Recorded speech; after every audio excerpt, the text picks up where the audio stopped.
Guys, and welcome back to the channel with another video. Today's topic of discussion is a big one that I think everybody was looking forward to, including myself. Imperialistic Japan. In the years leading up to and during World War II, Japan's rise to great power status was rapid, with victorious wars over China in 1895 and Russia in 1905. Later, Japan started their expansion with their invasion of China in 1937.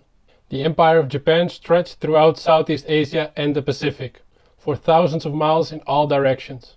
The country formally entered World War II on September 22nd of 1940 with their invasion of French Indochina. At the outbreak of World War II, Japan's population approximately had 72 million people in a country the size of California. Now we're going to listen to some clips from Matt and Secret podcast discussing Japan during World War II. As always, all of their socials and their podcast, Matt and Secret podcast, are linked down below, so definitely go check that out. Now without further ado, let's get to it. If you know anything about history, the Philippines in 1941, not a great place to be. Tinelli hoped to fulfill his one-year commitment to the army and then return back home to his new wife, Mary, and the Cardinals by the 1942 season.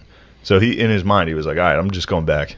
Yeah. 1 year, serve, come back to the NFL. Now, that all changed, Matt. December 8th, 1941, when Tinelli was roused from his bunk near Clark Field by an air raid siren. At 0230 hours, a frantic trans-Pacific message had crackled over the airwaves. Air raid on Pearl Harbor. This is no drill. Now, a lot of you are sitting there saying, Shane, December 8th, 1941? You mean December 7th? He was in the Philippines. Yeah. Come on, man. Of course. I was about to jump up your ass. Yeah. Now, it's the Pearl Harbor shit gets me fired up, dude. I like it. I was watching documentaries on it. It's like just the way like Churchill reacted and shit. Mm-hmm. He was like, he must have been like, yes. Dude, he was so stoked. Really? Also, I know you guys like a little conspiracy that 3 of the aircraft carriers were not in harbor at Pearl Harbor. Those were the ships you actually needed. Where were they? They just happened to be out that day when we got hit. Really? Yeah, boy. On December 7th of 1941, the Japanese military launched a surprise attack on the U.S. naval base at Pearl Harbor. The attack killed 2,403 U.S. military servicemen and wounded 1,178 more. The attack sank or destroyed 6 U.S. Navy ships. They also destroyed 169 U.S. planes. This attack led to the United States entering into World War II on the Allies' side, and directly correlated with the Allies eventually winning the war. It's almost like someone... Now, they did know the Japanese were going to come at us. Yeah. Because the Japanese were ticked. Yeah. Because Japanese they were expanding like crazy. Mm-hmm. They'd gone into China. We talked about the rape of Nanking. Yeah. That was like 1937. They had taken... At this point, Japan controlled like Korea, all of Korea, Manchuria, Indochina. They took Indochina, I believe is what isn't that what Vietnam is called? It's probably Sounds like Indonesia and all that stuff. So they took. How many people did Japan have? I don't know. How do you cover all that from space? Japan? I Land don't of the gods, know. dude. Guards. What? Yeah. Land of the gods. Well, the way they did it was brutal. That's how they kept people in order. Yeah. Yeah. And a lot of these countries were already under, like they had taken. Japanese took Korea in, I think, like 1905 in the Russo-Japanese War. Yeah. Which also started, Matt. Yeah. Yeah. What? Oddly enough, the Russo-Japanese War started with a surprise attack on Russia's navy. Really? Little foreshadowing, little trick that they like. So the Chinese, they like to kind of sneak attack the Japanese. The Japanese. Japanese snuck attack the Ruskies. With a little they like to start wars by eliminating the other side's navy, which is a sick move. But isn't it just one base? Isn't there like multiple? Or they just take a nice big chunk? Not in wartime. Like that was the Asiatic. That was our entire Pacific fleet, just about. Yeah. So they fucked us up bad in Pearl Harbor. Damn. Like that was the fact that those 3 aircraft carriers weren't there, really helped. Yeah. The United States was going to win that war regardless. I believe as a historian. But. Really, hastened the victory. So why did the kamikaze? Why don't they just drop bombs? I mean, it's kind of a mind fuck. I think I think they had production problems. Like, I think they were, like, running out of kamikazes, I believe. Gotcha. I don't know. I don't think they were kamikazes at Pearl Harbor. Really? I don't think so. I think that was, like, kamikaze later. was... I just assumed. Excuse me. That's all right. You've come a long way. I remember Pearl Harbor. You thought it was like biplanes and shit. This is good. And there could have been. I mean, the Japanese did a lot of, like, psychological warfare where they would just, like, they had bonsai charges, which would be just everybody run at the other side. They would all die. They never worked. Jesus. Everybody would just kill themselves. And it was so bad that, like, it bothered the guys shooting them. Yeah. Like, they were like, this is bad. We're in a bad place. These people don't care at all. And that was, like, the mystique they tried to build up for their own army. It was like, we're fucking nuts, dude. Damn. Like, we are nuts. We're all ready to die. I wonder how many personnel they lost doing bonsai charges. just doing stuff. So I was like listening to Hardcore History, that fucking like Supernova in the East. He has a bunch on it, and it's like he was talking about how you can look up aftermaths of bonsai charges pictures, and it's nuts, dude. It's just hundreds of dudes just laying there. That they all tried to charge. Could they have like almost won if they didn't do that? Like, no, is it? They had no shot, and they knew they. It's like when shot. they tell you to stop buying like Starbucks every morning. It's like that's where you're losing your money. It's like, no, that's not. It's because I don't have a job. No, it was the Japanese knew, a lot of their like higher ups knew they couldn't fuck with the United States because a lot of them studied in the United States. They saw what we had. They saw like the amount of people, the amount of land, all the farm. Like they were like, if this war machine gets moving, we have no shot. Yeah. So like a lot of the higher ups were like, don't try to fuck with the United States. And they went with it anyway. It was said that before Pearl Harbor happened, there was some doubt about attacking the United States and whether it would be a wise strategic move. The Japanese leadership developed a plan in an echo chamber where only true believers were allowed to participate. All others who expressed doubt or disagreed were filtered out and removed from leadership positions in the civilian and military government institutions. The plan was to attack the US Navy so hard that it would take them 6 to 18 months to fully recover. By that time, Japan would have taken over Southeast Asia completely and set up a strong defensive blockade. Therefore, basically making it impossible for US forces to successfully attack according to their calculations. What was Japan's whole thing? Like, why did they team up with the Nazis? Did they team up with the Nazis? They did team up with the Nazis, which actually allowed them to get Vietnam from the French in 1940. So when the French left, Japan was like, that's ours. And because they were allied with the Germans, the French had to be like, okay, and sign it over to them. So they joined with, they were just good allies to have, especially with Russia. With Russia, that way Germany, they were ready for war with Russia, and they wanted to have Russia have two fronts as well. So Japan, that worked out for them. I didn't really think about that a lot. How they were all on like the Nazis team. Yeah. That was a bad team. Yeah, dude, that was a tough. It was them, Mussolini, the Italians, dude. Yeah. And then the Italians turned on the Germans. I bet early though. Classic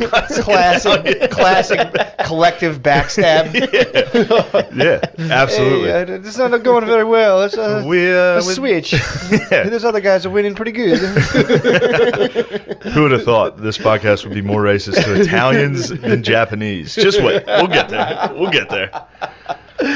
Oh, man. I didn't know they switched like that. Yeah. So they were like, you know what? Towards the end of the war, the Italians... This is messed up, guys. Like, I think we're doing it bad, dude. We got to switch. Maybe we were wrong. That's such a sick move. Just to be like, wait a second here. Yeah. Well, they flipped right when, like, the war in North Africa ended. Or, like, when the Allies started to win in North Africa and started to invade southern Italy, they were like, hold on. We're on your guys' team. Yeah, dude, we got to get these sons of bitches. They called a timeout. They're like, timeout. Yeah. Timeout. They're like, wait, what's going on? Who the fuck are these German motherfuckers? What? We thought we were on your side the whole time. The Axis powers, originally called the Rome-Berlin Axis, was a military coalition that initiated World War II and fought against the Allies. Its principal members were Nazi Germany, the Kingdom of Italy, and the Empire of Japan. With Nazi Germany mainly fighting in Europe, Italy under Mussolini fighting in North Africa, and Japan fighting in Asia. That was awesome. Churchill, when that I couldn't find it, but I could have sworn he sent like a cigar to the king. I could be wrong, but he was fucking stoked when the U.S. As soon as the U.S. got bombed, Churchill was like, "Yes, dude, we won." In fact, that night, in his own words, written in a history of World War II, Churchill said that night he went to bed and slept the sleep of the saved. Pretty tight. Everything Churchill says rules. Yeah, he does talk fucking awesome. Yeah. Slept the sleep of the slave. Saved. Whoa. I'm part of me, man. Sorry. I apologize. He brought up slaves. He just came down from New England. I think they still... That's a much different sleep, I would imagine. Of the saved? And the saved versus the slaved. So, yeah, that's a rough sleep. This one letter changes everything. Yeah. So the Japanese at this point, I mean, right when Pearl Harbor happened, they expanded everywhere. But like I said, they were already in China. They were in China. They had Korea. They had Manchuria. They were expanding quite a bit. Also interesting, the Japanese were very interested in biological weapons, and they were mostly trying them out on China, including they dropped ceramic bombs filled with bubonic plague. Oh. They tested typhus and other diseases on approximately 1,000 different Chinese villages. Damn. So they were just in there just... Ceramic bombs? I think it was a ceramic thing filled with bubonic plague. Do they make like a little imperfection? Isn't that like a Japanese way? Yeah, I think they patched the imperfection back up, and then they like put like gold stuff. Ceramics and balloons were used as biological bombs on Chinese civilians and prisoners of war by a Japanese chemical warfare unit. These bombs held bubonic plague carrier fleas. Each plane could carry 10 ceramic bombs containing around 5,000 fleas, which could kill a large number of domestic animals within 1 to 2 hours. The Japanese also used hot air balloons to distribute plague carrier fleas. So our boy is sleeping. Mario's... He wakes up.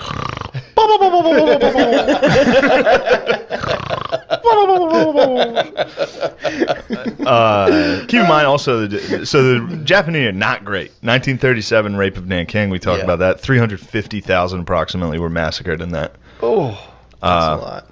Right after Pearl Harbor, they expanded by attacking British colonies in Burma and Malaya, as well as Dutch-controlled Sumatra. So they attacked Burma and Malaya right away to get the rubber that those places had, and then they got Sumatra from the Dutch for the oil.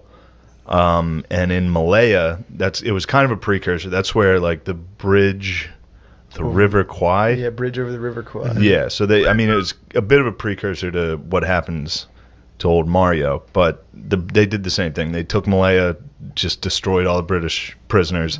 They really didn't take prisoners. The Japanese, like if you surrendered, you were nothing.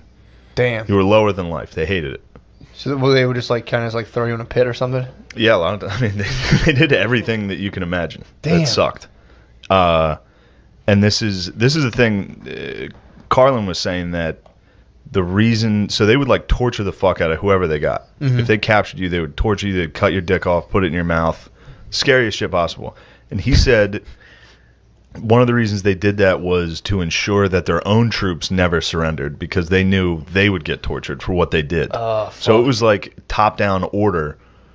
You guys got to torture whoever the fuck you get, and just make sure no one's fucking surrendering. Like, make sure this is a war of just the worst shit possible. Fuck. God. Yeah, Japanese, not very good. Yeah, that's pretty mean. Unit 731 was a Japanese research program during World War II that conducted horrific experiments. This included infecting subjects with the plague, giving subjects frostbite, and cutting people apart while alive and unsedated. The Japanese also used many forms of physical punishment. Some prisoners were made to hold a heavy stone above their head for hours. Others might be forced into small cells with little food or water.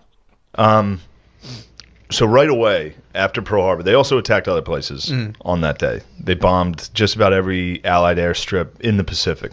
So they knocked out all of the airplanes and all of the Navy in the Pacific. Damn. In like a day.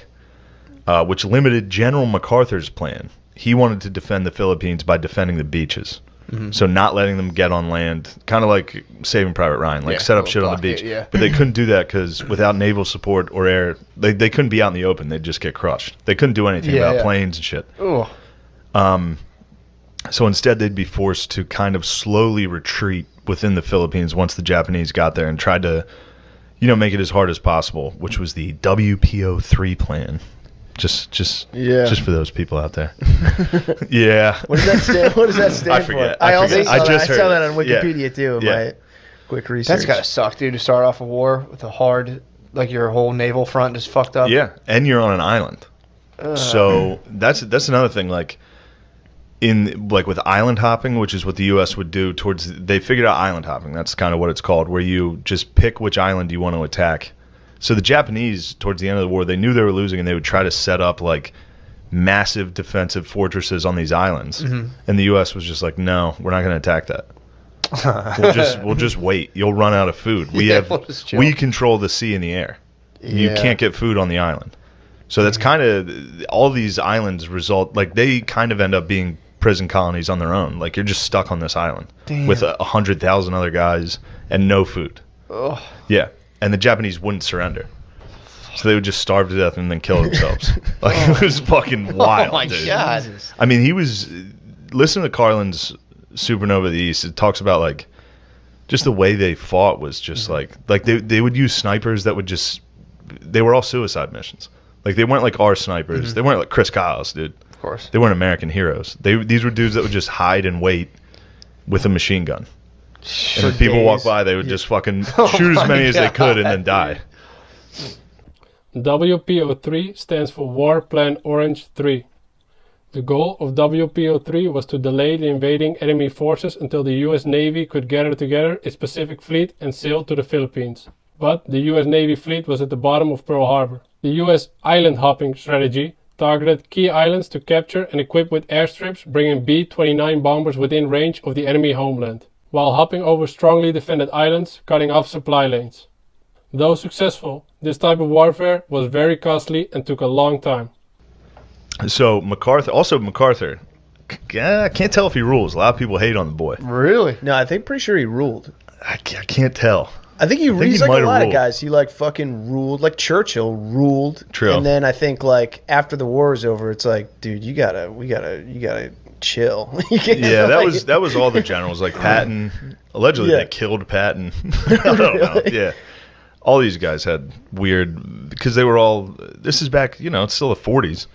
Yeah, like a general can technically take over the country. That makes sense to me. I'd kill him too. I mean, you can't. If a guy wins World War II, is the guy that leads Eisenhower, and then he becomes president. Yeah, true. But he seemed pretty relaxed. Eisenhower of all those guys. MacArthur was pretty nuts. MacArthur would carry like a baton. He always had like a corncob pipe type thing. He had that hat. You remember that hat he wore? That's a Filipino hat. That was the hat they gave the leader of their military. So he wore it because he was in charge of the Filipino forces. We owned the Philippines. That was a U.S. colony. Mm-hmm. And we had just, I believe they were like independent for like 10 years. The U.S. gave them their independence in like 35, I think. I could be wrong. But have they been independent since then, or they're independent now? Yeah. Philippines are fucked up. I was watching some. Well, the Philippines are fucked up now, but Philippines rules. Filipinos rule, dude. So December 7th was Pearl Harbor. By December 22nd, General Homa, General fucking Homo, dude. Japanese General Masaharu Homo. Also, I'm going to do this like The Irishman. Hung to death in 1945. You ever see The Irishman? Yeah. Whenever they introduce characters, they show you how they die. It's like pipe bomb to the face. General Hama hung to death in 1945. Damn. By the Japanese? By the U.S. for his dirty deeds. So everything this dickhead's doing right now, he's going to get hung for in like 3 years. Damn, I didn't realize we were still hanging people then. We were hanging people. We hung Saddam. No, we didn't do that. Oh, we turned the block. We were like, all right, boys. I think Hama got hung. Your culture? I think he got hung in the Philippines. You want to topple a wall onto him? That dude got hung in the Philippines? Yeah. They brought him back to the Philippines, and they're like, all right, remember these guys? Oh, they're your jury. So they landed on December 22nd. The Allies actually held out until April 9th. So they held out for months. Mm-hmm. And this was a U.S. and Filipino force, mostly Filipino. Yeah. And also the Philippines Army was 5 years old. They just, so like, You ever see footage of like us trying to train like Iraqi dudes that can't do jumping jacks? Yeah. Literally. So that was the army. This is a new army, and the U.S. the soldiers had never fought. Jeez. And they had faulty equipment. All their helmets were from all their shit was from like World War I. Yeah. And then, like I said, there's no Navy and Air Force, so they're not getting resupplied. It's like militarizing like Uber drivers. Absolutely. And they're all in like play it again equipment. Yeah, it's 100,000 Uber drivers on an island, and they're going up against the Japanese who have been at war forever. Yeah. These are all like hardened psychos against Uber drivers, and the Uber drivers hold out pretty good. That's awesome. Yeah. They just tell them like boring, sad stories. Yeah, well, it hurt my back. You know, you can only work 20 hours a week. How about that MacArthur, huh? It's like, all right, man. I don't want to talk MacArthur. In World War II, General Douglas MacArthur commanded Allied forces in the Asia Pacific.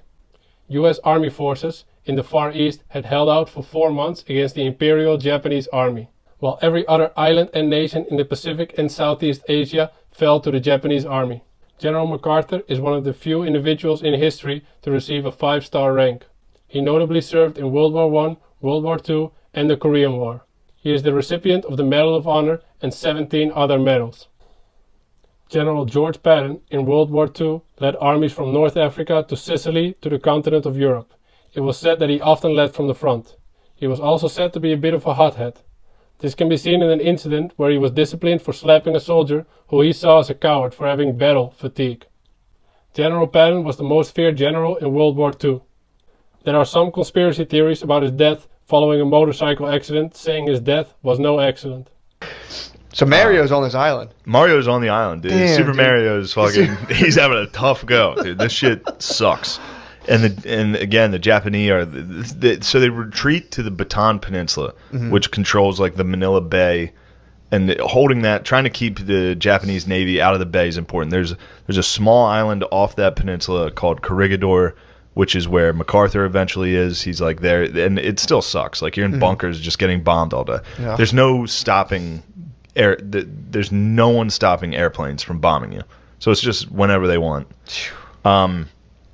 But Hama is under pressure to take this island. Like, he has to get it because everybody else in Malaya, in Sumatra, all that, easy. Everybody won. He's the general that's, like, having a tough time with these soldiers. So a lot of his guys were like, just wait like another month, and they have to quit. Like, you don't even have to attack them. They have no food. But he felt pressure to keep attacking. At one point, he passed out. He fainted under pressure. Really? He's like, he fucking passed out under like all the stress of the battle. Really? Yeah. It was a negative experience. Also, this was interesting. Something I saw this in one video about Mario. Something like 1 or 2 in every 25 grenades they had worked. Nothing worked. What? All their ammo and shit was garbage. The Japanese? No, the U.S. Oh, really? Japanese were a war machine at this point. We just started. So they would toss a nade and it had a 50% chance of going off? Fucking 10%. What? And just throw it and be like, hope that, or it just hits somebody and like, oh, ah, hey. But again, this is the worst place ever. This is like intense jungle fighting. Yeah. Oh. This is intense jungle fighting. This is Bataan has 2 volcanoes on it in a very small. It's not big. Like this peninsula is like pretty small. Masaharu Homa was a lieutenant general in the Imperial Japanese Army during World War II. Homa commanded the Japanese 14th Army, which invaded the Philippines and perpetrated the Bataan Death March. After the war, Homa was convicted for the actions of his troops rather than for directly ordering atrocities. On April 3rd, 1946, Lieutenant General Masaharu Homa was executed. It just blows. There were cool things that happened, including the charge of the 26th Cavalry, which was the final U.S. cavalry charge. That's horses. Really? Yeah. Horses. There was a horse charge in this. The U.S. charged? The U.S., so a bunch of the Japanese were crossing this river into a village where I'm sure they were going to fucking cut everyone apart. Yeah. And then they didn't have anything. There was a scout. It was the Philippine scout. These horses and they saw these guys trying to cross the river into this village, and they just charged into this village with fucking revolvers. That's awesome. On horse. Yeah, it was sick. Unfortunately, eventually the 26th Cavalry ate all their horses, so it does have a pretty sad ending. How long after the charge did that happen? I don't know. I don't know. Months later. They just went into the woods with their horses? sure they went through horses pretty quick. I'm sure they went. I don't know. They munched those horses. How long does it take to eat a horse? I mean, there's 100,000 people. Oh, shit. That's nothing. So that's like one. People are just everything they could eat. There was stories of this guy who, like, when the bombs would go off and they were in their foxholes, animals would hide in the foxholes with them, and they would just grab them and munch them. And they were monkeys, and they were baby monkeys, and the guy said they looked exactly like humans, and even when he was starving, he couldn't eat them because they looked like babies. But yeah, they, like, at night there'd be explosions, so the animals would hide with you, and dudes would just grab them and be like, just munching like, God. Dude, you can't even. I'm telling you, this shit. I don't know. I was listening to this, just like, whoa, dude. How does anybody live this? Yeah, well, how do you come back from that and then have someone be like, yeah, you like filled out this form wrong? Like, what are you talking? I ate a baby monkey. Yeah, I ate a monkey. I ate a monkey alive during bombs. I was that hungry. While bombs were going off, I was like, this is gonna be pretty good. Yeah, let me catch a quick snack. So on April 9th, they had to surrender. They surrendered. And this was, I believe, General Wainwright's call. MacArthur was like, don't surrender. Mm-hmm. MacArthur kept telling him, like, don't worry. He hated the Navy. Yeah. There was a weird rivalry between the Army and Navy back then that was like, it was real. That's when you got to cut that out, dude. Like, oh, I hate the Navy. He was like, the Navy's being pussies right now. Although, in his defense, he was like, stop being pussies. We need help. But everybody told them, don't try to defend the Philippines. Like, everybody told MacArthur, like, you can't defend the Philippines. Yeah. And that was even when we had a Navy and Air Force. They were like, we're never going to be able to get supplies there. It's so close to Japan. We can't resupply you. Despite insufficient supplies, American and Filipino troops were able to fight for 3 months in the Battle of Bataan. The Battle of Bataan ended on April 9th, 1942, when the U.S. forces surrendered to the Japanese General Homma. After surrendering to Japanese troops, they were forced into the Bataan Death March, where some of the most horrific war crimes were committed by the Japanese. Anyway. So yeah, they're basically like, let that happen. So, yeah. But MacArthur was like, that's pussy stuff. MacArthur was like, that's defeatist. Yeah. Those were his exact words, which is why he wanted, that's what he felt about that WPO3 plan or whatever that was. Yeah. That's defeatist, although it could have maybe worked long enough. They might have held out until the Navy could get there. I'm not sure. Yeah. As a historian, I'm not sure. It's up in the air for me. The little blurb that I read was like, he was like, this is bullshit. It's defeatist. We got to be more aggressive. And the Japanese kind of fucked him up real quick. And he's like, all right, back to WPO3. Oh yeah, right away. So yeah, the Japanese just kind of marched him back. Although the Japanese did have to like stop and like, so they were taking some hits. It wasn't like we gave them what for. The Uber drivers gave him fucking what for, dude. So at this point, Mario is on the southern tip of the peninsula when the surrender is issued. He's at a place called Mariveles. It's the southern point of the peninsula. So that's the beginning of what is called the Bataan Death March. So all these people surrendered. It's like 60,000 soldiers, 70,000 soldiers, and then a ton of civilians. All these Filipinos on the island were trying to run with the troops. So that also, like, I mean, thousands of civilians. Jesus. So that's also, there's no food. And these people haven't eaten in months already. And now they're being handed over to the Japanese, who don't respect prisoners at all. Like, have disdain for them. And didn't give them food or water. And they were then forced to march 60 to 70 miles to Fort O'Donnell. Now, the march is, like, considered one of the bigger atrocities to ever happen to the U.S., and it was like it took 6 days. Anywhere from 5 to 18,000 Filipinos died on the march. Only around 500 to 650 U.S. soldiers died. They took it a little easier on us. They hated the Uber drivers, dude. Yeah, that's a big beat. Filipinos get like the bottom of the barrel in the Asian world. Japanese hated them, dude. Chinese are not a big fan of Filipinos. Well, yeah, whoever's number one in Asia at the time just fucking trashes everyone. They're like, Filipinos? Disgusting. Then the Filipinos come over here. We're like, what are you, Chinese? The hell are you anyway? Hey, you're like Chinese but hotter. What the hell is that? Hot. This was wild. So all right. So this March, it was a real bummer. What the hell are you anyway? What the fuck are you? I can't. Why are they getting mad? I can't believe they're getting mad. I'm just guessing.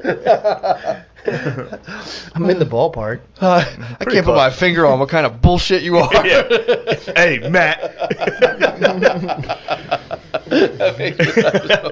don't know what the fuck you are, but I don't like it. All right. So the Bataan Death March. Matt, if you ever didn't want to do something, it was the Bataan Death March. Oh, my God. All right? My survival rate would be pretty decent. You ever think about something you don't want to do? Yes. It's the Bataan Death March. Dude. But of the, like, what did I say, 70,000, 60,000 soldiers? 70,000 soldiers that surrendered. Also, this was the largest surrender in U.S. history. Yeah, it's a lot. Since Harper's Ferry in the Civil War. Well, I think like 12,000 soldiers. I forget. That's Union soldiers surrendered? Union soldiers surrendered. The old Stonewall, your boy. Wow. So 70,000 people were like, they said uncle, basically. 70,000 said uncle. That's a lot of people to surrender, dude. It is. And that was, it's weird to read these histories where they like kind of try to like let Japan off the hook a little somehow, where they're like, oh, the reason they treated him so poorly and didn't feed him or give him drinks is because they weren't prepared for that many prisoners. Yeah. Which I think technically they weren't, which just led to massive overcrowding in everything they did. But also they wouldn't let them drink water. Yeah. Like they emptied everybody's canteens when they started the march. They took everybody's fucking hats and helmets off so that they got fucking sunburned. Damn, it took everyone's flat brims? They took all their fucking doughboy flat brims. And it was called sun treatment. They would literally just sit you in the sun. They were cunts, dude. Yeah. The Bataan Death March was the forcible transfer by the Imperial Japanese Army of 75,000 American and Filipino prisoners of war to Camp O'Donnell. The main march lasted 5 to 10 days. The captives during this march were beaten, shot, bayoneted, and in many cases beheaded. A large number of those who made it to the camp later died of starvation and disease. During the few months in 1942 that Camp O'Donnell was used as a prisoner of war camp, about 20,000 Filipinos and 1,500 Americans died there of disease, starvation, neglect, and brutality. And Can Asian people get burned? I would imagine. Yeah, for sure. They can cop a burn. But how long do you I think don't know. it takes? These guys seem to handle it. Yeah. I don't know. But yeah, Japan, yeah, you get burnt. Yeah. There's like snow there. They can get crushed. Cop the parasol. Yeah. Yeah. Filipinos, they can take it. But the sun didn't get them. Obviously not. The swords and bullets got them. Okay. And trucks. Oh. They would follow the line of people with like trucks and tanks. So if you like fell behind, they would just get run over. If you started a straggle, they would kill you. If you asked for water, they would kill you. Damn. I mean, here's one that this was interesting. So there's a thing called the Pontingan River Massacre. Pontingan River Massacre. Hundreds of POWs were executed and they were executed by sword and bayonet, and I mean there was beheadings. Japanese love cutting fucking people's heads off with swords. Yeah. It's got to be kind of cool. I just got to that part of Westworld. When you sharpen a knife and Westworld, like cut a tomato. Yeah. And you're like, wow, it went right through. Yeah. It's also weird too. The war prisoner culture is weird. Where it's like, yeah, they were jerks to the guy. Like you're supposed to like, if you're killing each other, then you're like, all right, time out. And they're like, well, you are. Here's your room, sir. There's rules. Yeah, it's fucking nuts. There's rules, and the Japanese were like, nah. Yeah, they're like, they didn't go with any of that. Yeah. Well, it's just fun. It's just funny to be like, all right, when we're done killing each other, you got to give me room and board. It's just to make sure your guys get the same treatment. That's yeah, what it is. that makes sense. Again, that goes back to why the Japanese did this. Yeah. Which is they never wanted their guys to surrender. Yeah. They wanted to make sure their soldiers believed that if they got captured, they would get this. All right, listen. Go ahead. Listen. All right. So in that river massacre where hundreds of Filipino and U.S. soldiers got massacred, that was under the order of Masanobu Tsuji. Now, this is interesting because, like I said, Homo got fucking hung for what he had done. Tsuji was in the same boat. He was about to get hung. He escaped. All right. Tsuji managed to elude capture while facing war crimes by escaping to Thailand by himself. Blended in. Yeah, true. We're like, we can't find this motherfucker. He's disappeared. Yeah, like, fuck. He could be any of these. He took his hat off and just stood next to another guy. We're like, I mean, dude, that was the absolute puzzle for a 1940s white dude. He going to Thailand. He's like, God fucking damn it. He's like, there he is. Ah, shit. You gotta get him before he gets to Thailand. Yeah. Are you that son of a bitch? You're doing war crimes? We gotta get him before he gets into any group of 5 dudes. Because he's vanished.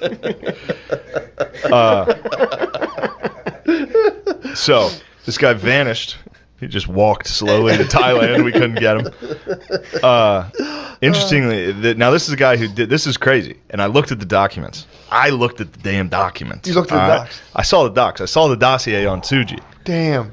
Tsuji, after this, in 2005, declassified documents revealed that Tsuji became a CIA asset during the Cold War. Stop, dude. Bro. What? Yeah. How'd they find him? I don't know. There was rumors that he was in North Vietnam helping the Viet Cong.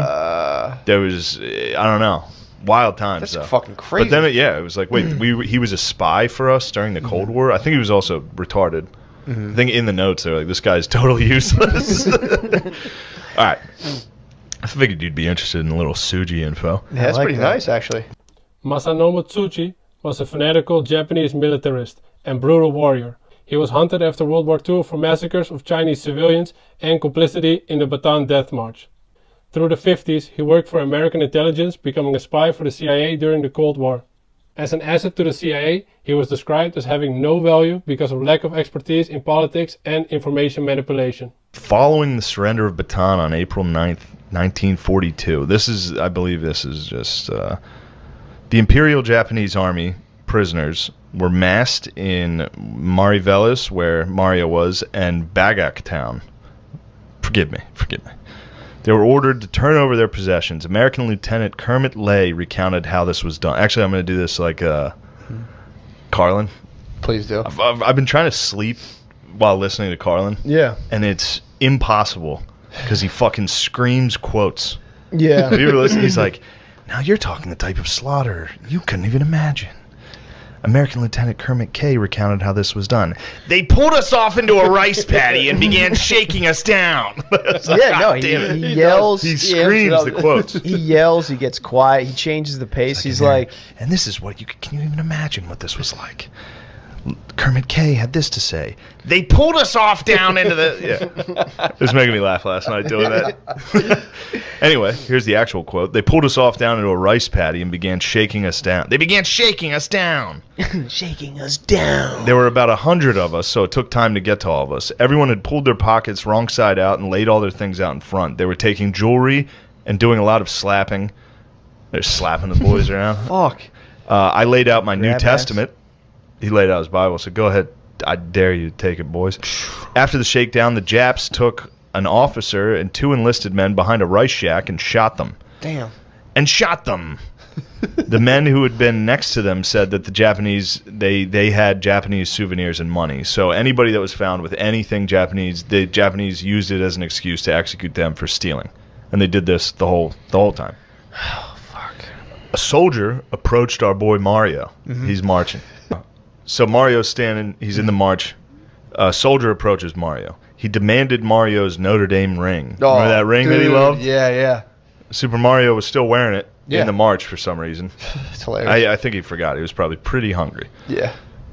Wow. The soldier put his bayonet to Mario's neck, and a U.S. soldier turned to him and told him it wasn't worth dying for, because Mario said no. He loved his ring. This Japanese soldier put a bayonet to him and was like, give me the ring. He's like, no, you don't have to take out a ring. This is pretty crazy, though. Did he get the ring off his hand? He did. Okay. Japanese soldier steals the ring. Steals his Notre Dame class ring, and Mario is fucking... so fucking sad, dude. Oh, man. Then this happens. This is wild. A Japanese officer approaches him and says, in perfect English, Says, did one of my men take something from you? Which is like, the hell is this guy doing speaking my language? Yeah. And Tonelli said, yeah, he took my ring. He took my class ring. And the guy says, the officer says, I studied in the United States. I went to Southern California. I remember that run. He remembers the game. He remembers Tonelli's run in 1937. And he was like, I'm familiar with Notre Dame football. And he handed him the ring back. Whoa. It's fucking wild. That's pretty crazy. So he got to wear his ring. He kept his ring. Now, the officer was like, you got to fucking hide that because everybody's going to try to steal that. Yeah. So, he respected the way he pounded the ball. He loved that north-south running approach. Wow. But yeah, he's a Japanese officer. He studied at USC. He's like, I remember that 1937 run. Yeah. What crazy. A game. Think about like running into like Reggie Bush. True. Like if we, all right, let's say we like invaded like Jamaica, and you just saw Usain Bolt walking, and you're like, oh shit. I remember that guy. Yeah, hey, I would be like, kill him right away. If he's gonna escape. Dude, he's on the other side. Tonelli didn't. Huge. Tonelli had his strength, dude. He could, dude. You know how fast he would have trucked through the Baton Death March? Oh, that's true. If you saw like just lowering the shoulder. You ever see All-Star highlight videos? Yeah. He's like trucking through like 12 dudes. It would have been incredible. See those tiny Japanese try to tackle him? Oh, no way. Nobody could have stopped Mario. Yeah, if you saw like an emaciated Usain Bolt, you'd put the gold medal back on. Yeah. You'd be like, come on, man. Just the fastest. Yeah. Mario said this about that officer. He said, I always thought that someday he'd try to look me up. I guess he probably didn't make it.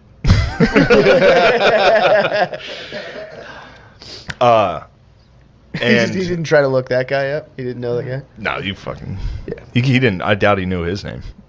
It's like, I looked up Matsuhaka Bakaraki or something. I don't know. Yeah, they got streets over there. Couldn't Google it. Yeah. I'll tell you this. He's got his ring. He's got his ring. Anyway, Mario's got his ring back. Mario Tonelli was a staff sergeant in the U.S. Army 200th Coast Artillery who survived the Bataan Death March. It is actually true that during the Death March, his Notre Dame ring was stolen by a Japanese guard. The ring, however, was returned to him by an English-speaking Japanese officer who had been educated at the University of Southern California. The officer had seen Tonelli score the winning touchdown in the 1937 game between the two schools. When Tonelli left the US, he weighed 210 pounds, and when he returned on American soil, he weighed 98 pounds. Although still physically weak and suffering from the aftermath of malaria and other tropical diseases, Tonelli was signed onto the Chicago Cardinals during the 1945 season. After that, he got into politics and remained employed in local government until he retired in 1988 after 42 years of public service for Cook County in Illinois. Last night, this is what I called Chris because this shit was sick, dude. If you get a chance, listen to Jocko's podcast or read the book. Yeah. It's by Jim Bollich. Jim Bollich, Bollich. He has a book called The Bataan Death March, A Soldier's Story. And Jocko has a whole podcast on it where he basically just reads reads passages. I love when he does that. Yeah, he just like reads books. I was listening to this thing like, it was crazy. The end of this book fucking ruled. What was it about? So it was about a soldier's account of the Bataan. Yeah, he was with Mario, and oddly enough, they were in the same camp initially as well, which was called Cabana Tuan. Nice. They were both in that camp. Got a cabana. Cabana Tuan. But this book, dude, like the fucking shit they went, like the march. Dysentery, turns out it's not as funny as we all think it is. What happens? You end up like shitting out blood and mucus for the majority of it. Oh. You know? I just thought it was just diarrhea to death. It's blood and mucus. I thought it was. It is. You diarrhea out blood and mucus. I think I've had a little dysentery before. But that's that's the beginning. I've been wiping too hard and getting dysentery. The beginning, you just crap. Yeah. You crap. Yeah, and then you start when shit and then gets... the lining is gone. Yeah, then... You just crap out everything. You crap out. And so all these guys had dysentery. Oh. All these guys had everybody was crapping out. Everybody, obviously there's no showers. There's no water. Jim Bollich, I'm going to fuck his name up. Jim. We'll call him Jim. At one point he's marching. They would do this thing where they saw a well, like where you could get some water. And if you went to the well, you would get shot. but they were all so thirsty that they would all agree, a bunch of us are going to get shot, but we got to try to get this. So they, like a group of 12 dudes would run to get water. 5 of them would get shot to death. He was one of the guys. He went for it. Jim did, got a gulp of water and ran back in line and made it. But like 4 other guys got shot. Damn. I mean, it was crazy. The whole at one point he was marching and he saw a canteen on a fence while they were marching, and he was like, I thought it was a trap, but fuck it, I took it. And he got it. Jim got a canteen that got him through the march, and he had to hold it the whole day because he was like, I can't drink it in daylight because if somebody sees me, they'll kill me. Yeah. So he just marched with like a canteen hidden. Oh, it would kill me. He was so thirsty. He had a bev. Yeah. Oh. Also, what was interesting about that was he started to get dysentery, and right when they got to this camp, Cabana Tuan, there was a tree there that had leaves that cured dysentery. He got lucky that he started to get the symptoms of dysentery like during the march, so he knew he had it, so he started munching these leaves, but within like a few days the tree was empty. There was no leaves because everybody had dysentery. Damn. Dysentery has been an epidemic in armies throughout history. Its symptoms include blood and pus in the feces. It was said that it reduced men to living skeletons. Everybody died. I'm talking like they all died. Damn. Now they split them up, U.S. and Filipino camps. So the Filipinos, during the march, like Filipino civilians were getting killed.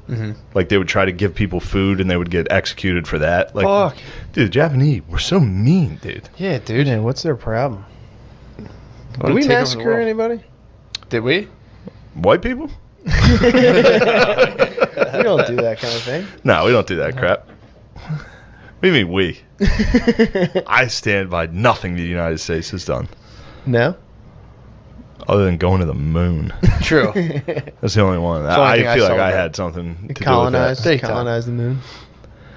All right, so Mario's at this camp. So is old Jim. Jim had like, if you listen to this podcast, it gives you a deeper account. I mean, I'm starting to run out of steam here because the rest of this is now, and also you got to keep in mind, this is the beginning of the war. Oh. This is like the very beginning of the war. These guys got into prison camps, and the prison camps are exactly what you'd think they were. There's like fucking bamboo walls, dirt. Yeah. You just get killed. 4 guys tried to escape from Cabana or whatever the fuck it was called, and Cabana Tuan. 4 guys tried to escape. They all got brought back. They got placed in crates at the front of the camp, like small, tiny crates, so that everybody could see what happens if you tried to escape. Then they marched everybody out, had the 4 guys dig their own graves, and then got executed into their own graves. Oh. After that, they split up into like a buddy system, a group of 10. So if one of you escaped, everybody died. And anytime somebody escaped, everybody else got executed. Kill all your buddies. Yeah. Jesus. They're mean, dude. Oh, that sucks, dude. Yeah. Did people successfully escape from there? Yeah, and what was cool, especially some of that cavalry unit, some of them escaped, and they formed a guerrilla resistance in the Philippines for like a long time. Fuck. Yeah, pretty tight. That's pretty rad. Yeah. Also, listen to the hardcore history on this. The Australians versus the Japanese, pretty tight. It's a good battle. They're tight now. They're allies. Are they, boys? I think the allies. I think there's so many Japanese. We're all allies with Japan now. Yeah, Japan. Okay, Japan was like, anything Australia is doing is give us basketball. That's okay. Yeah. So I was reading about if you think of Australia, that's basically Canada for us. Yeah, for sure. Everything we do, they're like, hell yeah. Southern Canada. Yeah. Copycats. They rule though. Just like Canada. Yeah. Canada and Australia both kind of rule. Whoa, you don't like Canada? I'm not about. I think Canada's cool. Yeah. I'm saying they're kind of like copycats. Yeah. They just chill, do stuff, and then like, what's America up to? Yeah, except both of them fight like hard. Australia and Canada. Yeah, they're hard. I mean, Australia would crush Canada. You'd be surprised. I mean, I know there's some tough dudes from Canada for sure. No, Canada was a D-Day. Canada fucking balled out because they were all English. But I thought they were at like the weak parts. Were they Omaha, Utah, or were they like? Look, I don't know exactly where. I know the Canadians did work. Yeah, I think so. But there was sections. Historically, Canada has done. So you're saying good stuff. Aussies are kind of yellow bellies. No, Aussies are hardcore fucking. So there's dudes. no yellow bellies. Neither of them. I'm saying both of those countries are hardcore. Nice. Hardcore. What's the? It's history. I feel like somebody has to be a yellow belly so I can feel good about myself. France. You could say France. Oh, yeah. France is weak. No. They just ran into the Germans twice. Yeah. That's like, I mean, they ran into Alabama twice. In World War II, some 1.1 million Canadians served in the army, with 42,000 of those soldiers being killed and 55,000 wounded in the war. Almost 1 million Australians served in the army during World War II. Over 27,000 Australians were killed and 23,000 wounded. Germany's Alabama. Germany's Alabama. Yeah, that's got to be fun. In the beginning, Italy had to feel like they picked the right horse. They were like, fucking right, dude. Look how sharp Hitler looked. He was up there screaming and shit. It's like, yo, this is our fucking team. Compare him to fucking Churchill. Yeah. And also, Germany had just taken everything they wanted the whole time. Yeah. And then I popped on, Carlin came on. Listen to he's got a new one against the Japanese. He's on the third one of that. He's still going which hard. I feel a little uneasy listening to anymore. Really? No. But it was funny just he was talking about Pearl Harbor. Yeah. And how like historically it's like one of the dumbest fucking decisions ever. Like military planners today are like, why would they do that? Well, I mean, obviously hindsight's, two nukes, but still it's funny to just double F. It could have been a double F. No, how would it be a false flag? If they're like, we just want to go attack the Japanese. So we hired the Japanese to attack us? I don't know. No, you think someone faked it? It could have been actors. It could have been actors. You think there was the Japanese Navy was in on it? They're like, hey, it was 2 planes, right? In Pearl Harbor? Yeah. Did you what? It was 2 planes that crashed in Pearl Harbor, just one. You could easily fake a Pearl Harbor. Do you think Pearl Harbor was 9/11? I'm saying if you're I'm just throwing it out there. If you're saying that it didn't make any sense. No, but it was more than 2 planes. How many was it? Probably like 100. 100 planes attacked Pearl Harbor? It was the aircraft carriers. I thought it was just like 2 little prop planes crashed, and everyone was like, what the fuck? Oh, really? You thought it was like I thought it was 2 shitty planes? And we were like, oh, we're going to war, dude. I thought it was like 2 propeller planes came in. Did you really? Yeah, I swear to God. No, it was a huge operation. Yeah, they're big planes. They brought their Navy. Damn. Yeah, it was war. The Navy pulled up, and then the planes. It was aircraft carriers. Yeah. The big ones. Yeah, they brought the boys out. Fuck. Yeah.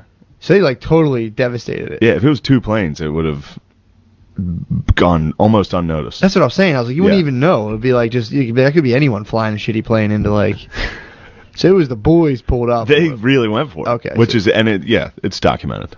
Gotcha. So now the false flag comes in where did we know they were going to do it and that's be like, what it was. All right, go ahead. Because there was some weird shit about us taking some ships out of that harbor. Mm-hmm. Some like good ships that could have just happened to not be docked that day. I could have held them off. That not would have held them off, but would have been shitty to lose for us. I got you. So we like kind of kept some old shitty ships for them to blow up. Yeah. And be like, oh, you got us. Well, yeah, it's also weird. Yeah, like back then, people didn't just like overseas like stealth fly over. There was like a massive ships coming for probably several days, and I'd imagine the U.S. military was scoping the waterways and being like, "Yo, bro, the Japanese Navy's on the way." Like, say what? Yeah, maybe. I mean, there was like radio stuff where they would be like, "Oh fuck, something's happening." Yeah. Where are they gonna hit? Oh, the closest island to them? They thought it was going to be around there. Right. Which I think they did get hit, too, like Guam and shit like that. But who knows? Regardless, I thought it was funny to... Like, I've never heard historians talk about how fucking stupid that was. Like, because, I don't know, for some reason you think of it as like an even matchup, the U.S. and Japan in World War II, but it wasn't. Yeah. It was like... Yeah, I mean, it was literally just sucker punching the biggest guy in the room. It was oh fuck, yeah, oh fuck, he's still up. And they're like, why did you think you were gonna knock him out? Yeah, that makes sense. It is tight to roll up with your Navy, and be like, "What's up, guys?" Yeah, fuck you guys gonna do, dude? It's like, dude, don't you know you have like space bombs and shit, dude? Yeah. What the fuck are you guys doing? Get out of here! Fuck you up for this. I mean, they did. Yeah, that was pretty minimal too. They killed like a couple hundred people. Yeah, I mean, it was probably like less than 2,000. I think no, it was. Yeah, so they about 9/11. They hit us with a good 9/11. All right, so they give us a classic 9/11. First pitch though, that's the good first punch was a 9/11, and then sit back. Various conspiracy theories allege that the U.S. government officials had advanced knowledge of Japan's attack on Pearl Harbor. The USS Lexington and the USS Enterprise were 2 aircraft carriers that were in the Pacific, but not at Pearl Harbor during the attack. Their survival allowed the US Navy to mount an effective counteroffensive against the Japanese. They were winning up front the first like year. Year That were war? fucking us up, yeah. Yes, we were just loading just huge bombs and being like, whatever you guys think you're doing. Yeah, it sucks. It's about to become a humongous... They were attacking us with like swords and whistles and just charging. And it was like, all right, well, we're going to just have some Jewish dude build a nuke. I listened to Carlin's hardcore history on Japan. Pearl Harbor. You might get you going, dude. What'd they do? It ought to get you going. What'd they do? Yeah, it was just fucking snuck attack, dude. Very dishonorable. That is pretty dishonorable. That was something they debated. It wasn't honorable. Who debated? Oh, the Japanese. When they're planning the... when they were really fucking up China. Okay. They were destroying, raping.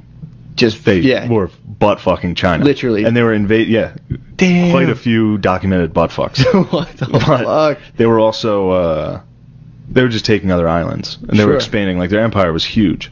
And we were supplying their oil. What year was this, roughly? This is the 30s.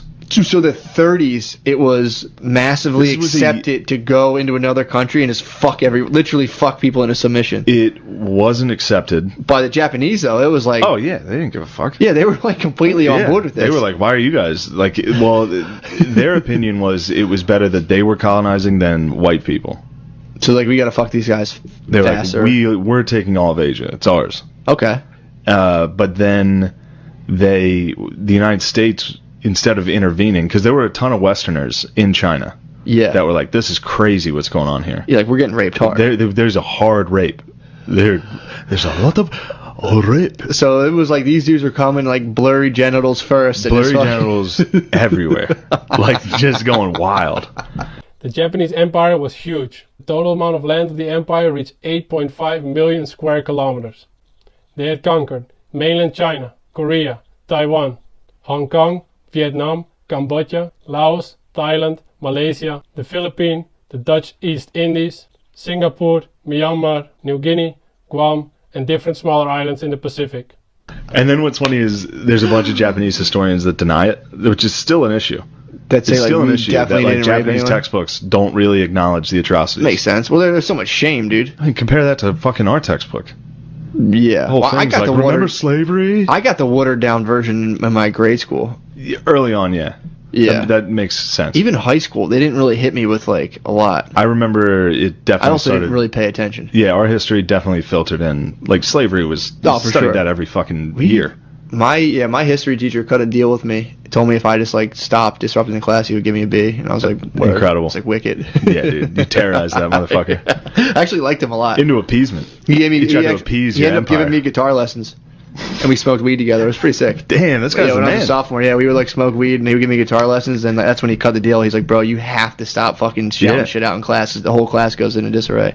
That's sick. It's couldn't help it, bro. Yeah, you're Kim Jong-un, dude. They fired his ass. Yeah, well, I was Kim Jong-un. I have nukes. He doesn't have nukes, but what are we going to do?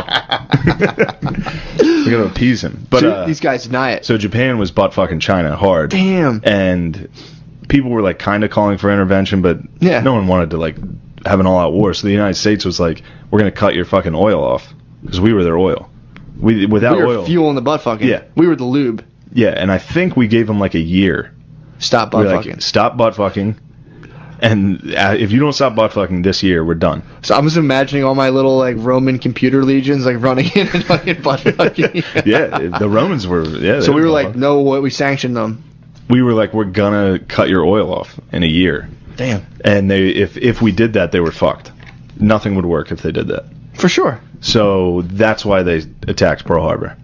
That's not a way to hold on to your oil supply. Yeah, but then there's oil supplies around that's held by European countries. Oh. In the Pacific. So they try to backdoor us? They attacked us and then started taking up as much resources as they could. And they had China. That was a ton of resources. True, yeah. Fuck. Bastards. They fucking snuck attack, dude. Well, that was full Game of Thrones back then.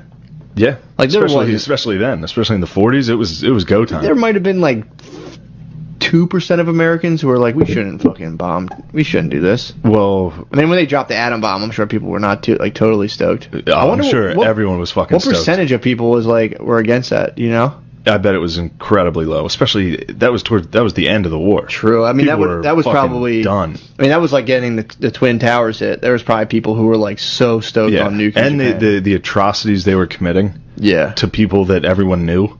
True. Like everyone knew people that were over there. Mm-hmm. It's like, fucking get rid of these motherfuckers. They hit them with a fucking nuke. Hit them with a nuke, and we're like, yo, chill. And they were like, all right, we surrender. And then we hit them with another one. We're like, you better fucking stop. Make VCRs. Well, the other one was like, sorry, we got to test this other one out. Well, the other one, again, I've said it before, the other one was like at Russia. He was like, you guys better fucking chill, too. Damn. We got a bunch of these, dude. We looked at them in the eyes, and we're like, you see what we're doing to these dudes? Better calm down. That's fucking crazy. Yeah, that's...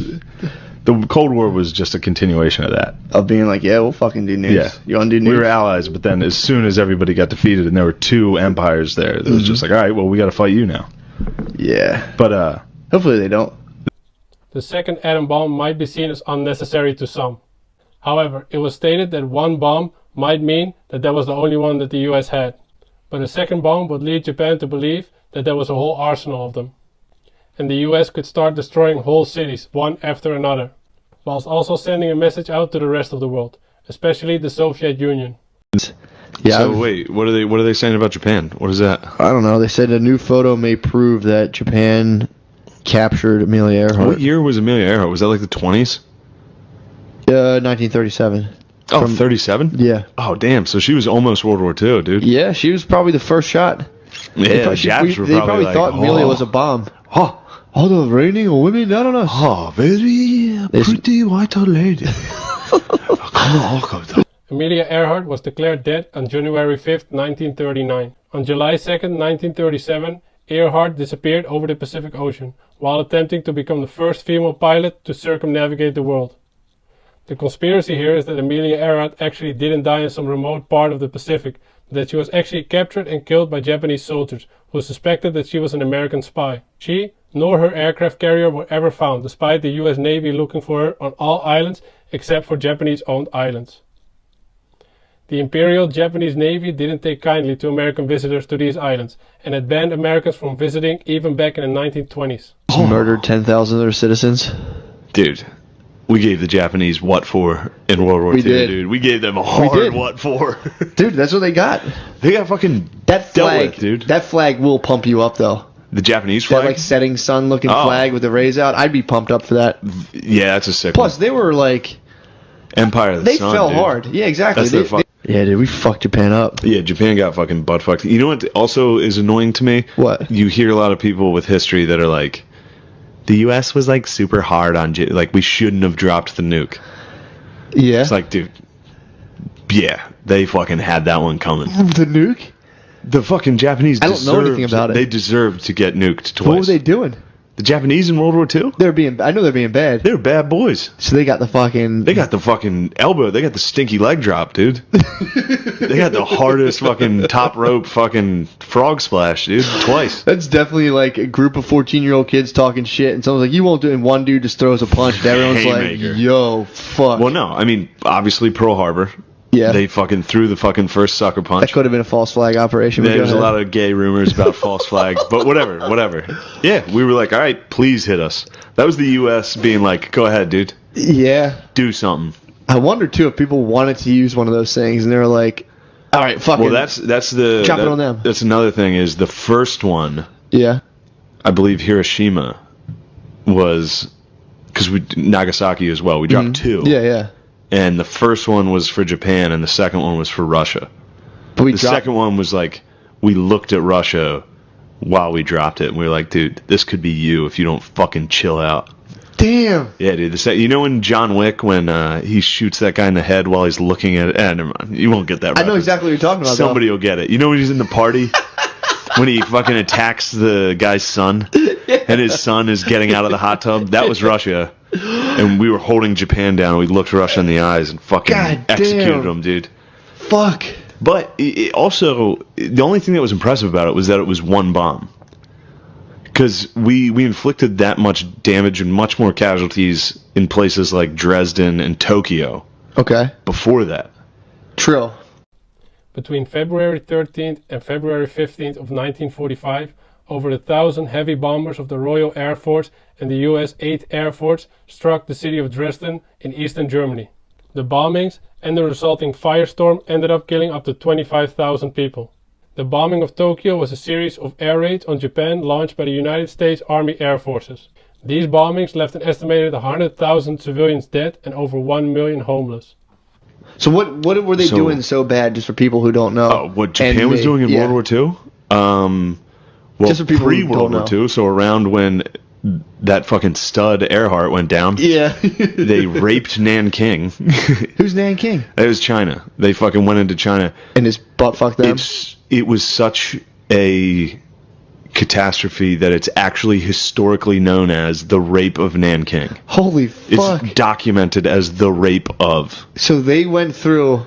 So they got decked out in raiding gear and went into and went in there like, and just raped everyone? Dude, it was all Japanese men, too. Just fucking, all their pussies were blurred out. They're fucked up.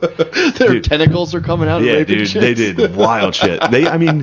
They did the fucking Bataan Death March. Dude, they did crazy shit.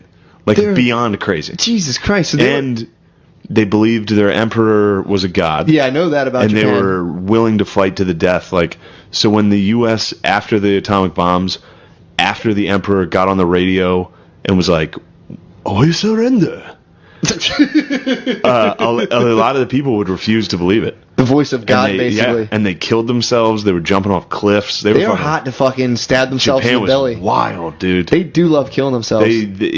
Seriously, if anybody in World War II deserved to get hit with the fucking 1-2, yeah, Japan may have needed it. All right. That knocked a lot of the bullshit out of them. The Nazis definitely needed a good fucking pounding. Okay. But Japan needed a hard fucking, like... Well, that goes back to the numbers of everything. Here's reality. That goes back to the numbers of everything. What about that? Well, how many people died in Japan? How many people do you think Japan killed of their own citizens? Of their own citizens? Yeah, or even China. Combined in China. China was worse. China killed what? In World War II, 50,000 people? I believe China is number 2 in casualties. But back to the Japanese. Yeah. They got everything. Those fucking rascals. Dude, believe it or not. So the bomb. How many people died in the bomb? Not as many as you think. I think like 80,000. Okay. At once. Yeah, in one flash. One quick Polaroid, just fucking. Everyone's gone. God damn, that's like the Goosebumps book, Say Cheese and Die. Say cheese. That's what at least one person in Japan said. When the flash happened, he just turned and was like, cheese. Oh my god. No, dude, that's damn. Yeah, that was again. That's fucking hardcore history. And again. That's so funny. But I watched. There's a documentary on HBO on the bombs, and it's like Black Rain, I think. I saw some of that. Really fucking good, but really fucked up. Yeah, I saw people like melting and shit. Oh yeah, everybody melted and burned, and it like if you were at the epicenter of the bombs, it was okay because it was just fucking you're evaporated. Yeah, but that was Say Cheese and Die. Yeah, that was Say Cheese. Fucking gone, dude. That's nice. That's a good way to go. Yeah, it's a flat. You know what's cool? Yeah. A lot of people don't know this. The bomb goes off about a mile up from the ground. Really? The atomic bomb doesn't hit the ground. Not a mile. I think a mile might be exaggerating, but no, it doesn't hit the ground. It's timed to detonate above ground. So it's in the air when it goes, and that's it flashes why it has that big mushroom cloud? In the air. I don't know if they're correlated, those two. That's fucking crazy. The bombings on Hiroshima and Nagasaki killed between 150 and 250,000 people. The bombs exploded 600 meters above the ground, or 2,000 feet. Detonating it above the ground makes the effects of the bomb even more extreme. Survivors of the atom bomb were called hibakusha. They were treated by many like outcasts in Japanese society after the war. We gotta get one. We gotta get an atomic bomb. Some nukes, yeah. You sound like North Korea right now. That's what he was saying, dude. Kim Jong-un was like, very cool. I need one. That's how. Every time we get rid of nukes, I've heard about them now. I'm like, damn, these things sound fucking sick. It'd be super sweet if I had one. It is hard to be. We should get rid of all of them, and it's like, all right, you get rid of them first. It's like exactly. That's what happened. That's what happened. Well, as soon as if one person has them, they're in control of the whole world. Exactly. So it's like we did all that weird shit too, where we're like, all right, guys, we can't have these things anymore. Russia, come on, get rid of them. Like, what about you guys? And we're like, we'll get rid of them too, but fucking come on. Yeah, but first, don't even try to make one. And they're like, well, you guys have one, so get rid of yours and we'll stop. Like, no. And it was like, we know you're not going to stop, dude. We knew they weren't going to stop. Yeah. They wouldn't have stopped. They were fucking dickheads. Oh, that's true. But yeah, the fucking Japanese got what they had. God coming, damn, that's dude. a sick take on that. You never hear anyone say that. Well, I mean, anybody that's ever studied history, oh yeah, of course, knows that Japan in World War II was equal imperial-wise to Germany. They were just as imperial. Like they were taking everything. Well, you don't. Now it's like the history book's one page, and it's like white people did a bunch of bad shit. Yeah, now the history pages. Now it's like maybe we shouldn't have dropped the bomb. Maybe that was too harsh. And it's like, dude, what are you talking about? Yeah. That was a fucking display of like, all right, we're done. Mm-hmm. Actually, it's kind of like you ever fight, like, it reminds me of like wrestling with my dog. It's like he's biting me, I'm pushing back and forth, but eventually you have to hit him with the fucking like, chill the fuck out, and fucking just fucking hold his head down and be like, that's it, we're done, dude. You're like, I'm fucking around with you. Yeah. That's what we did to Japan. We were like, dude, we're fucking done. Stop it. Dude, it's so funny, though, that they were, like, running around there looking like Power Rangers bad guys, swinging swords. They were. Oh, fuck. Well, they were, like, they ruled Asia. Yeah, Japan, everyone hated Japan. Well, they raped Nanking. Jesus, dude. They raped a city. They had, territory-wise, I think the largest empire ever. I think. That's so fucking weird. Although the British Empire, pretty good. So they were going in and just fucking busting out the boners, dude. Oh, they put the swords down and busted out the beast stingers, dude. They went full fucking boners and fucking, dude. They ransacked the city, boner first. And just boner came first. In, they were like... crashing through walls like the Kool-Aid man with the dick out. Like, like, a Chinese, not a good, very good people. We can very good rape them. You just see a dick through your straw hat and you're like, oh! Like you're sitting on the floor eating soup and a dick pops through and you're like... What a horrible life. All you see is the head, you're like... Huh? What a horrible fucking life. Oh, dude, what was this, the 40s? Can you imagine getting raped by a bunch of Japanese dudes? No, I can't. Dude. Oh, man. That fucking sucks. First of all, their bushes in the 40s are probably, like, not touched since puberty. Full fucking sick-ass pubes. Some Japanese soldier's pubes, dude. Oh, my God. Jesus, dude. Yeah, dude. No, and he like walked from Japan to rape you. He walked all the way from Japan. He can fuck you for. He hopped on a boat. Yeah, he rode and then walked, and now he's fucking you in your straw hut, and then he's gonna light you on fire. He came over there just to fuck you and then behead you. Dude, they did like, I'm talking like babies on bayonets. Like they did. Jesus, man. They did the worst. What the fuck was their problem? Well, it was actually similar to the Nazis and Soviets, where it was like, these people aren't human. Yeah, yeah. So, like, the government, your emperor, who's a god, is telling you... So, basically, Donald Trump, our god emperor... Yeah, our godhead. If Donald Trump was like, Matt and Shane, these people aren't human. Yeah. We'd be like, sweet, we can kill them. Can we rape them? He's like, yeah, sure. He'd be like, you should rape them. Everybody says you should rape them. You should go rape them. Great. Yeah, but that's what they did. Dude. They got a little wild. And then they got fucking nuked. They got so wild that a nuke was like a reasonable... I would say raping an entire city, you get nuked. You get nuked. That's the Eastern law of karma at display, really.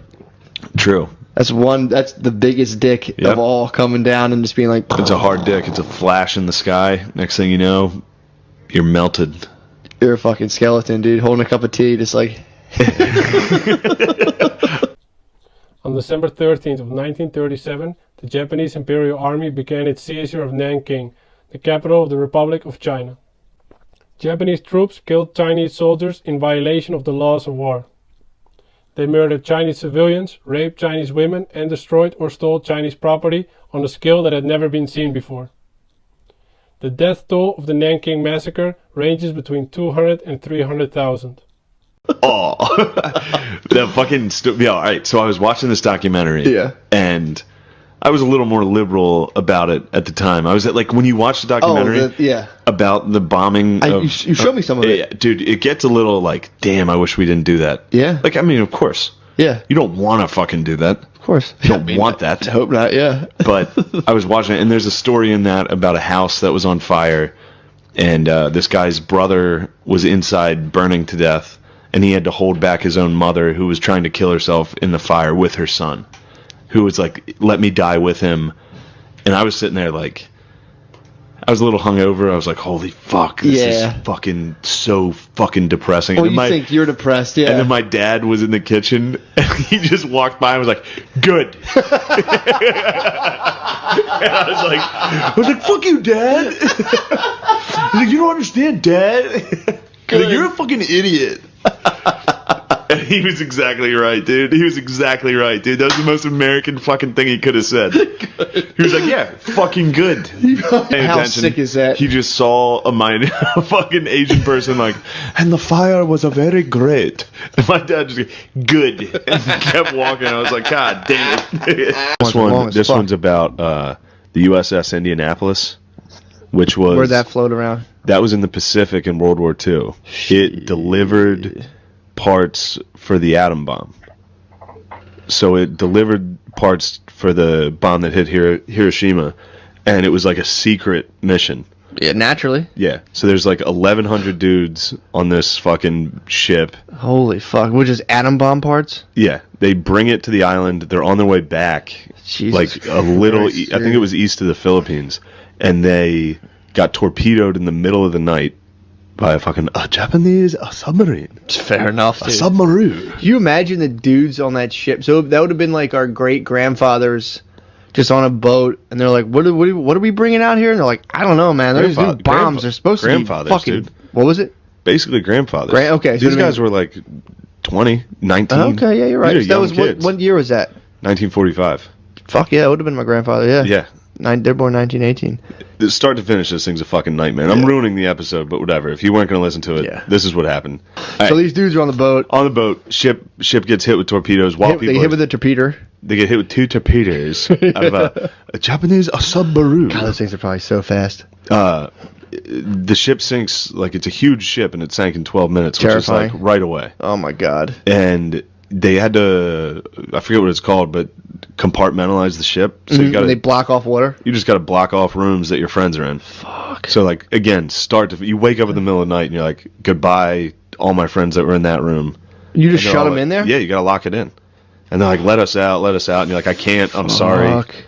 Then... And the ship's sinking anyway. Ship's sinking. The one part he talks about, the ship goes vertical, like in Titanic, and dudes are hitting the propellers that are still running and getting launched like a fucking baseball, just home run. I mean, they're into pieces too. Yeah. Holy fuck. And it's one of those where the ship sinks, you get dragged under. So everybody knows that, so they're all swimming as fast as they can. A bunch of dudes get sucked under. Wait, when the ship sinks, what, like it brings shit down. The water bends down?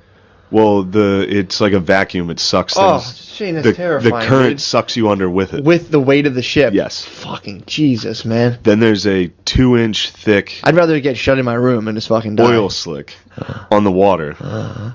So everyone's burning. You can't get oxygen. You can't come up for air without burning alive. Imagine being the Japanese dude who shot the shot. It was like perfect. Fucking beautiful. Great fucking hit, dude. Let's go to sleep.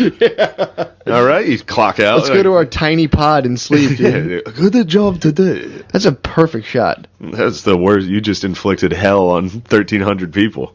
And meanwhile, atom bomb parts are just floating to the bottom of the sea? It was on the way back. They delivered it, dude. Oh, okay. That submarine got what it had coming to it. I mean, people will try to justify the atom bomb all the time, and I'm like, dude, look at what happened there. Yeah. Fuck them. That was pretty bad. That's worth 2 atom bombs. Yeah. So what happened? Yeah. So then they go into the water. What were we doing with those atom bombs? We were bringing them to bomb Japan anyway? Yeah. The USS Indianapolis was attacked on their way back from Tinian Island on July 30th of 1945. Shortly after dropping off parts for the atomic bombs that were being used on Hiroshima and Nagasaki. The USS Indianapolis sank in the Philippine Sea. Out of the 1,195 crewmen on board, only 316 survived. Yeah, they were delivering the parts to bomb them. Oh my god. So that submarine's hit him on the wrong part. Yeah. Like, we got him, fuck yeah. Yeah, it's like, nah, they already did it, dude. Oh my god. Delivered it. But so they're burning alive. The people that survived that I think 300 people died pretty much right away in the first, 15 minutes. So now there's 900 dudes just in the water. And that's when the shark feeding frenzy starts for 3 days. God. 3 days. Oh. And it started out with the sharks would eat carcasses. And then they got tired of that and started eating dudes that were wounded and stragglers, because they all went into different groups that were spread out over a Were they laying on a piece of wood or something, just floating? Some had rafts, but yeah, most of them had life vests. And you're just floating. And one thing Carlin was talking about was how it's not like the North where you just die. It was warm water, so you could live. You just die of thirst. Sunburn, dude. And sunburn. Ugh. And there's stories of dudes who, because their life vests, it looks like your friend's just sleeping, and then you go to touch him and he floats up and his whole lower half is gone. Oh. Because there's so many sharks. Oh. Just all around. Dude. Jesus Christ. The guy who found them, a dude was flying when he saw them, and he was we went low enough that you could just see people getting eaten. While they flew over, people were getting ripped apart by sharks. I mean, that's a fucking jackpot for a shark. Yeah, dude. There's a story of these dudes on a raft, and there was a hole in the middle of the raft, and this big ass tiger shark kept sticking his head into the raft, dude. Oh my god. A shark's head was coming into the hole in the middle of this raft.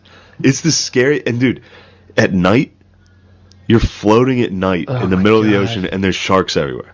Jesus Christ. And this kid was struggling, and this dude in a group was I'm going to go try to save him. He went out, a huge fin comes, chases him back to the group. Oh. The kid's just out there getting ripped apart. Dude, the moments for bravery are over, dude.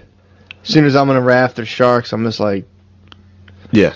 I just don't see myself being let me get off this fucking raft. If someone's screaming for help, I'll toss him a rope, dude. I'm not I don't like going in the ocean past my knees. They didn't have a raft. They're just in clusters of dudes with life jackets.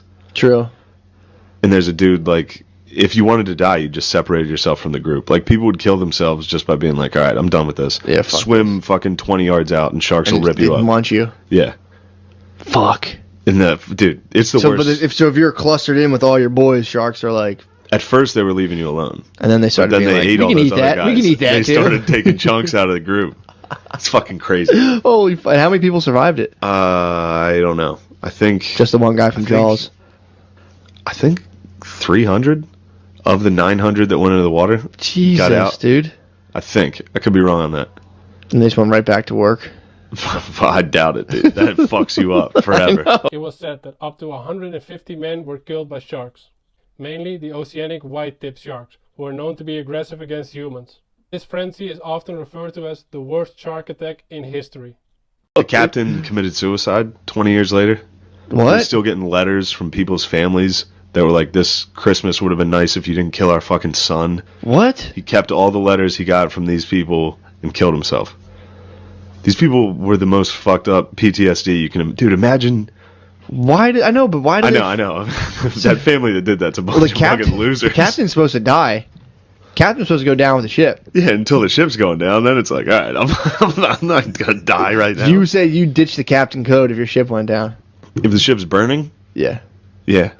I think I'd ditch the captain. I'd take that fucking hat off right away and sneak out. I'd ditch the captain code if they're you got to transport atom bombs across the Pacific into enemy territory. I'd be yeah, I quit. Skipper, get up there. Yeah, but just that's fucked up. They're it's not him. I know. There's people dealing with. Yeah, their kid getting eaten by a shark. Idiots too, probably. Some of them might have been burning alive while being eaten by the top half burning, bottom half getting eaten by a shark. Yeah, think about that. It's the worst possible way to die. S'mores, dude. The sharks are probably tasty. You got some s'mores, dude. Yeah, and the sharks they were talking about how big they were, huge tiger sharks. God. Just those sharks are probably freaking out, dude. Yeah, it was a frenzy. They were going nuts. Yeah, they'd never eaten white people before, dude. Now they got some white meat out there. They're whoa, dude. Yeah, there's 900 dudes just floating. Those sharks are probably you gotta try this shit. This is he went delicious. back to his pals. He's come on, man. There's fucking white guys up here. There was another guy got grabbed by his waist and dragged through the water, waist high though. He stayed up. he stayed up and was getting pulled past everyone screaming. Oh, dude, it's the most horrific thing you can imagine. Horrible. I can't get it out of my head. Floating in the ocean at night, and you just hear people get pulled under, and then the vest floats back up. Like just waiting to get bitten by a shark, and then the moment one of those finally snagged you, it's probably like no. Oh my God, that's horrible. Yeah, USS Indianapolis. Does that captain have any relatives? I don't know. I might start sending him fucking hate mail. Send him a hate mail. Be like, your bitch ass granddad. Kill yourself, dude.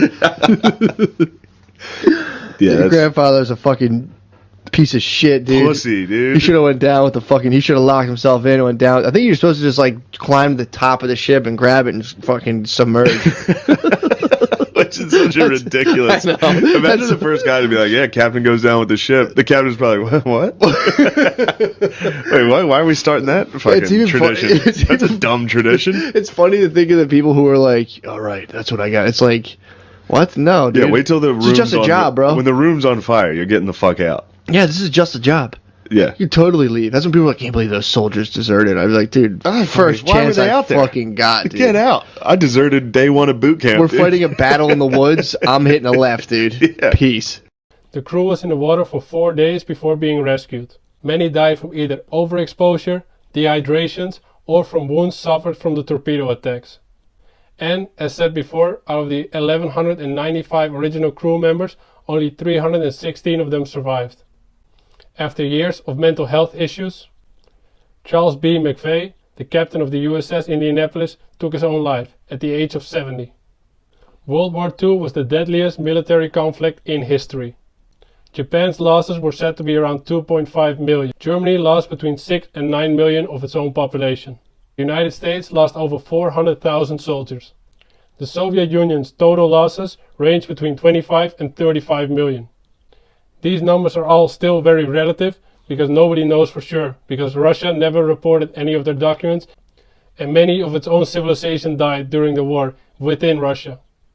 China has the second biggest losses of World War II and their total losses surmount to around 23 million. Estimates of total losses range between 70 and 85 million people.